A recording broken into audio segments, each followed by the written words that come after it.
अकाल दोस्तों, स्वागत है आप सबका मेरे YouTube चैनल स्वप्निल जंक्शन पर। और मैं आशा करता हूं कि आप सभी स्वस्थ और सुरक्षित होंगे।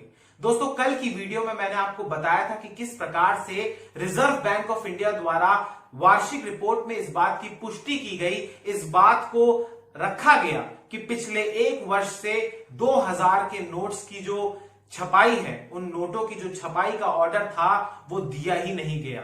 इसके अलावा एक चीज का जिक्र मैंने और किया था कल की वीडियो में कि किस प्रकार से भारत में अलग अलग डिनोमिनेशंस के जो नोट्स हैं उनकी जो स्थिति है, कितने नकली नोट पकड़े जाते हैं पिछले एक वर्ष में, इन तमाम विषयों के बारे में मैंने आपको कल की वीडियो में जानकारी दी थी, जो कि हमें आरबीआई की वार्षिक रिपोर्ट के माध्यम से पता चली थी। लेकिन आज की इस वीडियो में जिक्र होगा उस बात का जो कि वाकई में हमारे देश के भीतर और हमारे देश के ऊपर आर्थिक दुष्परिणाम ला रहा है। और सबसे पहले दोस्तों मैं आपको बताना चाहूंगा कि आज का मुद्दा क्या है। आज का मुद्दा है बैंकिंग फ्रॉड्स, क्योंकि आरबीआई की रिपोर्ट में इस बात की पुष्टि की गई है कि देश में फ्रॉड यानी धोखाधड़ी के जो मामले हैं, जो आंकड़े हैं, वो 1, 2 या 3 या 50% से नहीं बढ़े हैं, बल्कि 160% के आसपास की रेट से बढ़े हैं, यानी लगभग डबल हो गए हैं। और हमारे देश के बैंक्स जिनके पास तमाम संसाधन हैं, फिर भी वो उन लोगों को नहीं पकड़ पाती है जो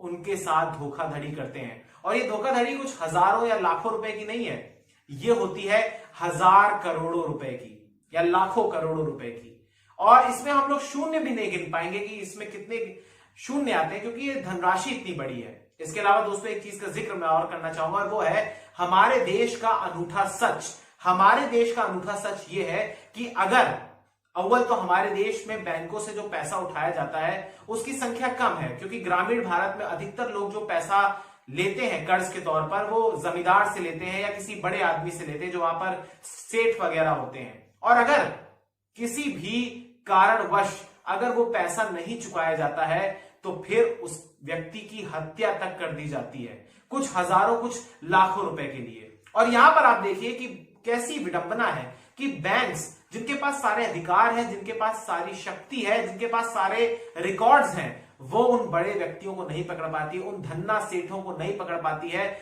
जो उन बैंकों के साथ धोखाधड़ी करते हैं और फिर इस देश से फरार हो जाते हैं। नाम लेने की कोई आवश्यकता नहीं, आप सभी भली भांति उन नामों से परिचित हैं। और दोस्तों इस रिपोर्ट में जो आंकड़े दिए गए हैं, सबसे पहले मैं आपको बताना चाहूंगा कि वित्तीय वर्ष 2019-20 में बैंक्स और वित्तीय संस्थानों के साथ हुई धोखाधड़ी के चलते 1,85,644 लाख करोड़ रुपए की चपत लगी है। इसके अलावा पिछले वर्ष से अगर मैं तुलना करूं तो वर्ष 2018-19 में यह आंकड़ा 71,543 करोड़ रुपए का था, यानी पिछले एक वर्ष के दौरान 1 लाख करोड़ रुपए का इजाफा हुआ है। इसके अलावा प्रतिशत के लिहाज से अगर मैं आपको बताऊं तो ये जो धोखाधड़ी हुई है वो 159% की हो गई है, ये बढ़ोतरी। मैंने आपको शुरुआत में इसका जिक्र किया था। इसके अलावा अगर मैं संख्या के लिहाज से आपको बताऊं तो ये वृद्धि 28% की हो गई है। इसके अलावा जो कुल मामले सामने आए जिनमें धोखाधड़ी की पुष्टि हुई है उसकी संख्या है 8,707, जो कि इससे पिछले वर्ष यानी वित्तीय वर्ष 2018-19 के मुकाबले अगर मैं आपको बताऊं, उससे तुलना करूं तो यह आंकड़ा 6,799 था, यानी 1,908 केसेस की बढ़ोतरी हुई है पिछले एक वर्ष में। इसके अलावा धोखाधड़ी के मामलों को पकड़ने में 2 साल तक का समय लग जाता है, ये रिपोर्ट में सामने आया है। इसके अलावा दोस्तों एक बात का जिक्र मैं और करना चाहूंगा कि देश के पब्लिक सेक्टर बैंक्स में 4,413 केसेस ऐसे सामने आए जहां पर धोखाधड़ी के मामले सामने आए हैं। और ये कुल मिलाकर जो राशि बैठती है, रकम बैठती है, वो है 1,48,400 करोड़ रुपए। इसके अलावा प्राइवेट बैंक्स की अगर मैं बात करूं तो ये राशि बैठती है 34,211 करोड़ रुपए की। और ये कुल फ्रॉड्स की संख्या है, जो केसेस सामने आए वो है 3,066, यानी पब्लिक सेक्टर बैंक्स में ज्यादा धोखाधड़ी हुई है, ज्यादा रकम की चपत लगी है बनिस्बत प्राइवेट बैंक्स के, निजी बैंक्स के।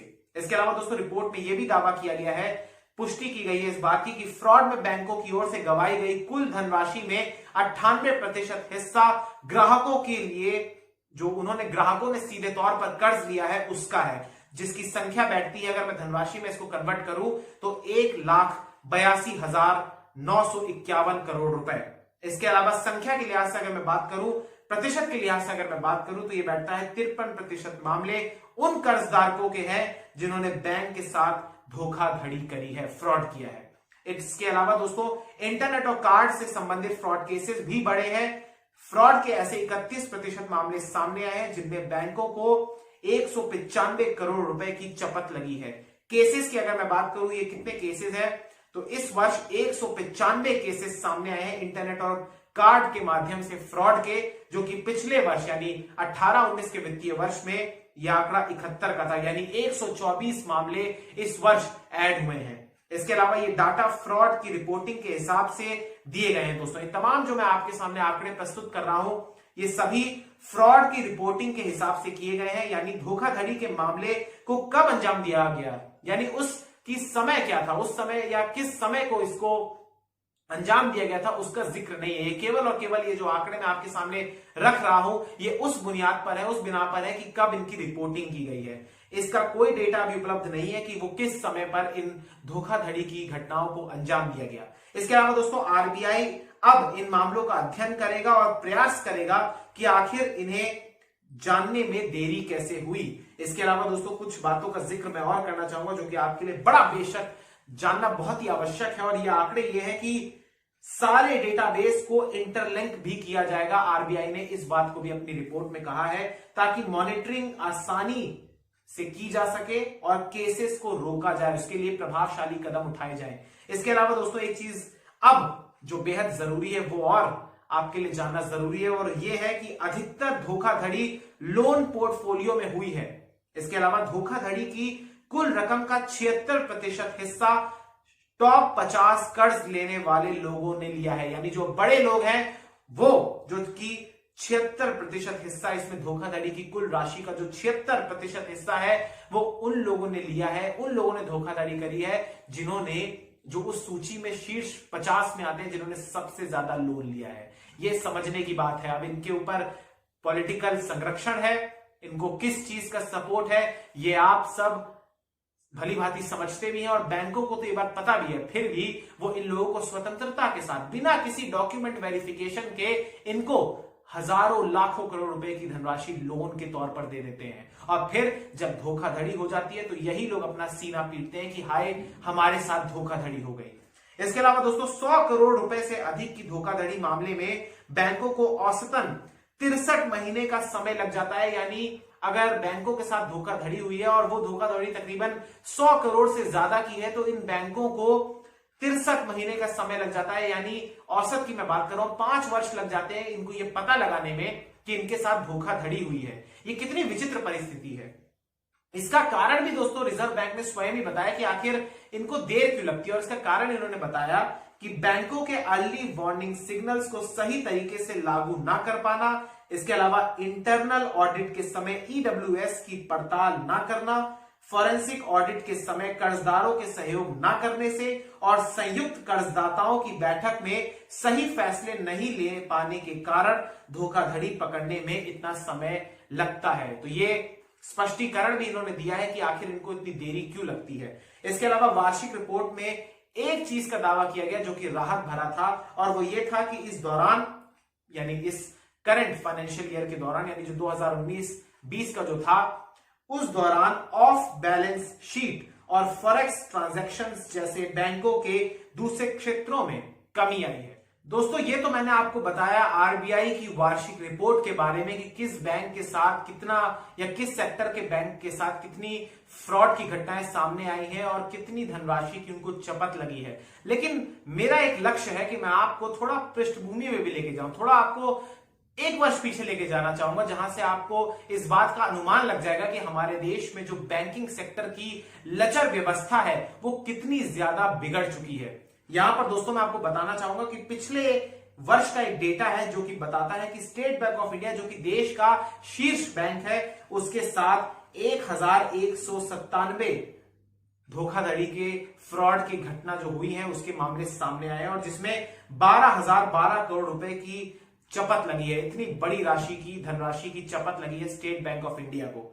इसके अलावा दोस्तों सार्वजनिक क्षेत्र के 18 बैंकों में कुल मिलाकर 31,898 करोड़ रुपए की फ्रॉड की घटनाएं हुई हैं, चपत लगी है बैंक को और कुल मिलाकर 2480 केसेस आए हैं, जिसमें से 38% केसेस अकेले एसबीआई के सामने आए, जो कि मैंने अभी आपको शुरू में आंकड़ा बताया। इसके अलावा दोस्तों इलाहाबाद बैंक की अगर मैं बात करूं तो इसका स्थान दूसरे नंबर पर है, दूसरे पायदान पर ही आता है, जहां पर 2855 करोड़ रुपए की चपत लगी इस बैंक को। और तीसरे स्थान पर आता है पंजाब नेशनल बैंक, जिसे कुल मिलाकर 2526 करोड़ रुपए की चपत लगी है। ये धोखाधड़ी के मामले। इसके अलावा Bank of Baroda, Oriental Bank of Commerce, Canara Bank, Central Bank of India, United Bank of India, Corporation Bank, Indian Overseas Bank, Syndicate Bank, Union Bank of India, Andhra Bank, Punjab and Sindh Bank, ये तमाम ऐसे बैंक्स हैं जो शामिल हैं। 18 सार्वजनिक क्षेत्र के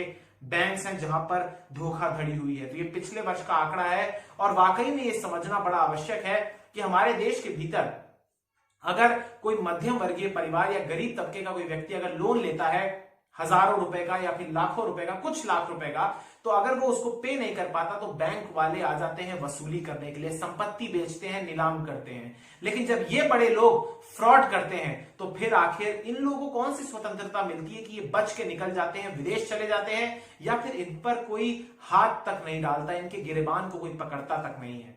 वाकई में सोचने का विषय है, क्योंकि आरबीआई ने ये रिपोर्ट जो जारी की है ये हम सब के लिए आई ओपनर साबित हो रही है। और इसमें जो आंकड़े जो इन्होंने पुष्ट किए हैं, जो इन्होंने रखे हैं, वो वाकई में रिफ्लेक्ट करते हैं कि हमारे देश में बैंकों की स्थिति कितनी नाजुक है। इस पर ध्यान करने की आवश्यकता है। दोस्तों आपको ये वीडियो कैसी लगी मुझे कमेंट सेक्शन में जरूर बताइएगा। इस वीडियो को अगर आपको पसंद आई तो इसको लाइक कृपया करके कीजिएगा, इसको अधिक से अधिक शेयर जरूर कीजिएगा दोस्तों। और मेरे चैनल पर अगर आप नए हैं तो कृपया करके मेरे चैनल को सब्सक्राइब जरूर कीजिएगा। बहुत बहुत शुक्रिया, बहुत बहुत धन्यवाद। मिलते हैं अगली वीडियो में, तब तक के लिए मुझे इजाजत दीजिए। अपना बहुत ख्याल रखिए, अपना बहुत ध्यान रखिए और मुझे इजाजत दीजिए। बहुत बहुत शुक्रिया, बहुत बहुत धन्यवाद। जय हिंद, जय भारत, वंदे मातरम, इंकलाब जिंदाबाद, सत्यमेव जयते। नमस्कार।